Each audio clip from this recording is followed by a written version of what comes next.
everyone, Happy New Year and welcome back to my second Disney manga video. A few months ago, I talked about Kilala Princess. If you've ever played the game Disney Princess Enchanted Journey, you understand what it's about. Definitely check that one out if you haven't, but that's not what we're talking about today. Instead, I want to talk about now Kodoka's other Disney manga series that's even more obscure than Kilala, Disney's Magical Dance. Magical Dance was originally published in Nakayoshi from March 3, 2008 to April 3, 2009 as promotional material for the arcade game. However, the series didn't receive an official English translation until 2017. Almost a decade later! Tokyopop, the former manga titan turned Disney zombie, published the series in 2 volumes, which I have physical copies of. I'm very happy to have these. I think the covers are super cute. Volume 1 features Tinkerbell and Stitch on the cover with our protagonist, while Volume 2 replaces Stitch with Winnie the Pooh. One weird thing about the second volume is that it has this weird featured character section with this tilted word art. I hate it. Anyway, I think we've looked at the covers long enough. Let's look at all 14 chapters of Disney's Magical Dance. Volume 1 opens with our main character Rin watching a dance show. She tells us that she dreams of dancing on stage someday, although she has a lot of work to do before she can achieve that dream because she kinda sucks. That being said, she's trying her best and the dancers around her are so mean for no reason. Rin is trying her best, Kai. He's not the worst though. The worst is this jerk named Yuna, who is Kai's girlfriend. Rin decides to work overtime on her dance skills, and Yuna approves of her staying after, but tells her not to show up tomorrow for the dance competition in order to not ruin their chances of winning. Yuna is up. Do you kiss your mother with that mouth? This crushes Rin and she runs away, bumping into Kai before she leaves. Her tears summon Tinkerbell. Wish mine did that. And she's the first Disney character to be seen. Tink gives Rin a card, but she has no idea how to use it because Tinkerbell can't talk. Can't she use magic to explain how to use the card? Can she draw it out? I don't know, there has to be a better way to explain this. The next day, Rin is feeling blue about Yuna's comments, but she meets a little girl who reminds her of how wonderful her dream is. The two dance together, but these rap star wannabes tell the two to get off the stage and straight up insult a child? This girl is like 5. In response, Rin decides to challenge the boys to a dance battle to defend her new friend's dream. However, these guys are better than she anticipated. Hey, yo! Before she can give up, Tinkerbell appears and throws the card at Rin once again. Finally, she figures out what to do and she summons Mickey Mouse. The icon, the legend, the corporate overlord. Naturally, Rin freaks out because you don't see a talking mouse every day. So she pulls herself together and throws Mickey on stage. But he's like, No. and runs away, saying he prefers to be in the crowd rather than above it. You lie! You lie! Rin is a little frustrated, but she soon realizes that there might be a method to his madness. His company did make High School Musical after all. By being all in this together, Rin saves the little girl's dreams and wins the dance-off. This was a very cute start to the story, and it sets up the tone for the remaining chapters. I absolutely adored this. Rin doesn't want to give up her dancing dream, and Yuna decides to make a deal with her. If Rin can learn a dance move called the Whirlpool, she can stay on the dance team. Of course, Rin struggles with such a difficult move, and she summons Stitch to help her out. However, true to his character, Stitch is more chaotic than helpful. Lucky for Rin, Kai steps in and attempts to help her learn the Whirlpool in the hopes of her returning to practice. Suddenly he likes her. Okay, I see you. Stitch continues to be a cute little menace, but ends up falling into the ocean. Rin jumps in to save him as Kai exclaims, "Rin, you idiot! You can't swim either!" What a twist! First, why does Kai know that? It's established that the two aren't close, so unless the team went swimming together or it was brought up in conversation, it makes no sense for him to know that. Even then, option 2 makes no sense because the team hates Rin? Second, this is 2 for 2 for Now's main characters not being able to swim. Ma'am, let your protagonists get swimming lessons. I will pay for them! Back to the story, the two get sucked into a whirlpool and somehow this disaster helps her learn the dance move. Whatever works, I guess. Rin is back on the team and it's time for the big competition. Everyone is nervous, even stuck-up Yuna. While dancing, Yuna hurts her ankle, so Rin tries to save the day. And fails. Miserably. Luckily, Rin has the power of dance and Disney on her side. Their team ends up getting an award because... plot armor? And Yuna thanks Rin for her quick thinking. Even though Chip and Dale are the real heroes. Which brings up the question, can other people see the Disney characters? The previous chapters suggest yes, and with that being true, does anyone know about Rin's cards? I ask about this because it could easily be considered cheating in a competition, but it also makes me wonder if anyone would try to steal the cards or use them for their own selfish reasons. Can that happen? I'm thinking way too much about this. Next chapter. It's summer vacation and the dance team is relaxing at Yuna's vacation home. To her dismay. But if you remember from chapter 2, Rin can't swim. Fortunately, Kai offers to teach her. I would simply pass away if a man looked at me like that. Swimming proves to be even more difficult than dancing for Rin, and she gets frustrated, feeling as if she's wasting Kai's time. He leaves her alone, sad moment ensues, but not for long as Ariel comes to help. She shows Rin how similar dancing and swimming truly are, and creates a romantic scene for our favorite ship. Adorable, blessed, I am crying. We did not need to start the chapter like this. Things are moving too quickly. Thank goodness it was just a setup. And Kai just needs Rin to help him teach his sister's dance class. Rin is a little upset but summons Lilo and Stitch to help her hula. Instead of being excited, the class full of brats refuse to listen to any instruction.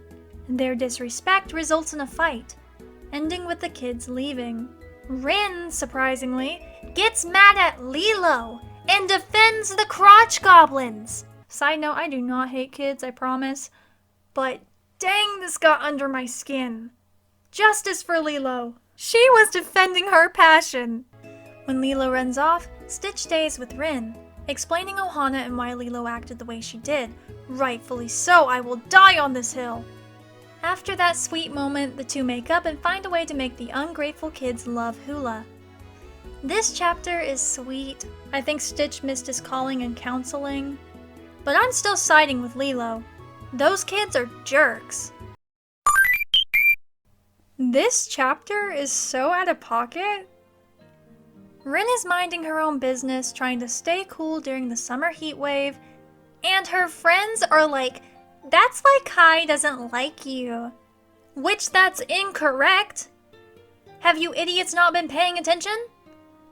Rin is upset by their unnecessary comments, and while sulking, she trips over the fairy godmother, the bibbidi boppin' icon herself, passed out from what I guess to be one of those epic Disney after parties. Fairy godmother can't walk, so Rin carries her to her destination, which is a castle party. Rin has fun at first, but quickly feels out of place. Nothing a visit from Cinderella can't fix. With some encouragement and guidance from one of the most iconic princesses ever, Rin gets to waltz with her prince. In her dreams, at least. That is the end of Volume 1. So far, the story is very repetitive, but still entertaining nonetheless. My favorite chapter is Ariel, as I loved the atmosphere of it, and the reference to Rin's inability to swim. Love continuity. I also love seeing the princesses in Now's style. I think she does a wonderful job staying true to the characters, but still giving them a hint of manga influence. Before we move on to Volume 2, let's take a quick commercial break. Happy Goshunin! Hi, I'm Selena Gomez from Wizards of Waverly Place. Happy 5th anniversary to Disney Channel Japan. And keep feeling the magic right here on Disney Channel.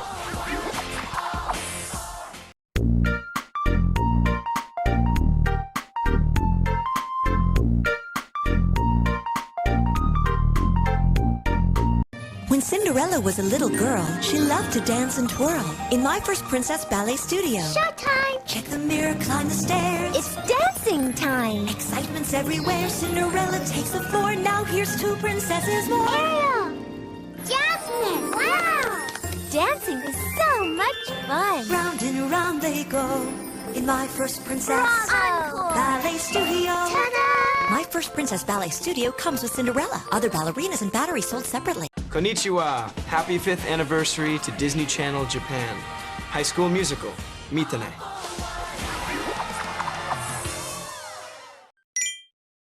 Rin is practicing as usual, but is growing bored of the basics. Even Tank has had enough. She sneaks out of practice to watch the more advanced Yuna and Kai. Jealous of their skills and tired of basic moves, Rin says the magic phrase and brings Winnie the Pooh and Piglet into our story. Pooh's simple nature, while annoying to Rin at first, reminds her that the simplest moves are the most important. Once she realizes this, the group returns home to enjoy some honey. This is one of the better chapters and I love the moral here. Also, Pooh is drawn so cutely! Look at this little guy! Training for the Dance Battle Nationals has just begun and of course, Rin is struggling. Luckily, her dance partner Ichiya seems to be a pretty chill dude. Except he isn't. I lied. He's annoyed with Rin's constant screwing up and they end up fighting. This leads to them both getting publicly shamed by Yuna. Rin goes home and on her way she runs into the cheery Minnie Mouse. Rin immediately starts crying and explaining her situation to Minnie. Instead of finding an instant solution to her problem, Minnie encourages Rin to take a breath, enjoy some tea, and talk before trying again. This works, and they even get Ichiya in on the fun. Again, this is such a wonderful lesson. Sometimes it's best to take a step back if you're frustrated with something. This is one of the best chapters, and I love Minnie's characterization. She's amazing, an icon, truly. Despite my love for this chapter, I hate how it feels as if Rin hasn't grown since the beginning.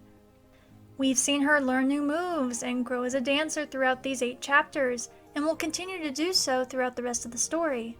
But the mistakes she's making feel like Chapter 1 Rin.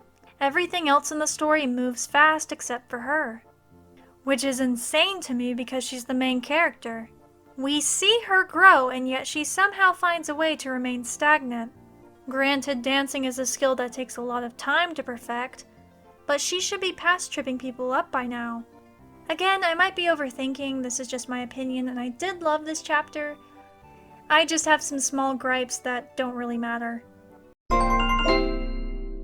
Yet again, Rin is stunned by an awesome dance move she can't do, and says she wants to try it.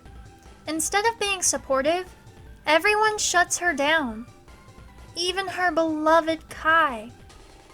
Naturally, she's mad about the rejection, but instead of pouting, she summons Donald Duck, and he vows to take her place on the dance team. Rin isn't having that, and explains that he will be helping her, not taking her place. Donald is already done with the situation, but Rin convinces him to dance with her. They both suck and end up fighting. She doesn't learn the move, but she still gets what she wants because plot armor. You are ruining my chances of liking Disney magical dance. That is correct, shorty. After another day of practice, Rin tiredly walks home. On her way, she hears that there will be shooting stars and she hopes to see them with Kai. Rin quickly brushes off the silly daydream, but then Kai appears out of nowhere and agrees to watch the stars with her? Where did he come from? Unfortunately, they can't see the stars, but not wanting this date to be ruined, Rin summons Stitch and friends. They do a sky-clearing dance, make soup out of Rin's ruined food, and everyone gets to see the stars clearly in the beautiful night sky. This chapter made no sense. It is exactly how I described it. I did not skip over anything. This is just how it's written. However, I am happy that Rin got a successful date with Kai. Oh my gosh, this chapter is so cute! Kai tells Rin to hold on to his hat while he gets some professional dance photos made. However, Rin loses his hat to the wind, and it ends up stuck in a tree. A very tall tree. Tall to the point where she can't reach it. Of course, this calls for some Disney help, and Tigger comes to save the day. At least he was supposed to. He fails at first and Rin gives up, but Tigger encourages Rin not to give up. 10 out of 10, very cute. It's time for the Interscholastic Dance Festival. Rin is amazed by all the talent around her, making her nervous. Kai notices this and covers her eyes so she can't be intimidated. This would be so creepy in real life, but dang does it work in fiction! Of course, things can never be smooth sailing for this group of dancers, and a rival team sabotages our leads, leaving them unable to make their entrance. Alice arrives just in time and helps Rin come up with a creative solution to catch the crowd's attention with a mirror reflection from their current spot to the stage. They end up wowing the crowd and move on to the next round. Very cool solution. Loved seeing Alice. But I think this chapter would benefit from seeing the rival team get exposed for their wrongdoings or having something bad happen to them during their performance, to show that your actions do have consequences. But that might just be me. I might be petty. I'm finding these chapters to be very basic, so let me know if you agree with that. I hate Yuna. I hate this chick with a passion. For round 2, the group is competing against the awesome dancer named Elena Tsukino. Yuna and her big ego think the only way to win is by her showing off up front, which messes up the entire dance. Gretchen, switch sides with Katie. But I'm always on your left. Well, that was when there were 3 of us, and now the tallest go in the middle. But the whole dance will be backwards. I'm always on your left. And right now you're getting on my last nerve. Switch. Minnie and Daisy arrive, but things already seem hopeless. There is no saving this dance. So everyone starts random dancing, and everything turns out okay. What the hell was that? Despite the positive outcome, everyone is rightfully mad at Yuna, and Rin has the audacity to stick up for her because she pushed them beyond their limits. Huh? If this was a rehearsal, sure, I could buy that. But this was a huge competition that probably took a lot of rehearsal time. And she decides to screw up all of those hours of hard work? No! You don't do that! And you shouldn't get rewarded for that! And to add more salt in the wound, Yuna gets scouted by professionals after the stunt she pulled. I'm mad about this, but this could be taken as a great life lesson. That being, life is unfair. I don't want a Valley Mulan lesson. I just want an ice cream. As mentioned previously, Yuna was scouted. But so was Kai. This makes Rin an emotional wreck because she loves him. We'll get back to that. But Tinkerbell is having none of this. She's witnessed everything throughout this entire series and she's over it. Tink is overworked and underappreciated. In the midst of her sadness, Rin messes everything up. Shocking. But with the power of Disney magic, they finish the dance. In true shoujo fashion, Kai and Rin have a final meeting on the rooftop. As they're saying goodbye, Kai reveals that Rin was also invited, and she confesses her love. That's it. That's how it ends. Did that feel fast? Because it is. That's how fast this last chapter was. It was over in an instant, and while I'm glad Kai and Rin are most likely together now, not 100% confirmed as he didn't say it back, I hate how rushed the last couple of chapters feel. Volume 2 strongly sprinted at the start, but fell on its face at the end because it failed to pace itself.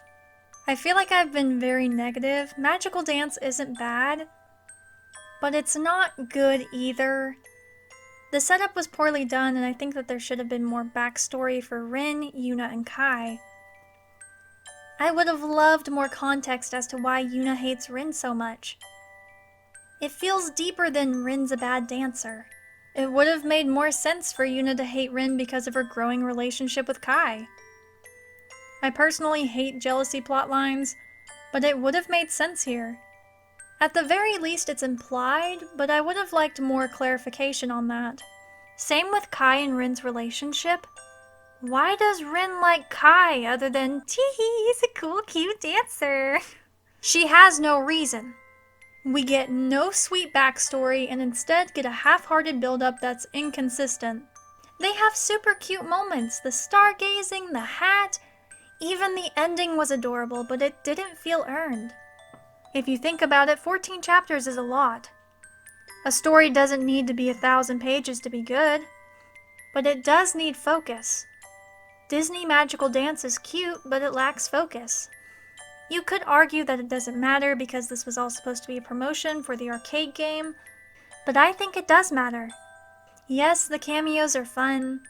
Yes, this is targeted towards a younger audience, but other pieces of media have those same excuses and are still good.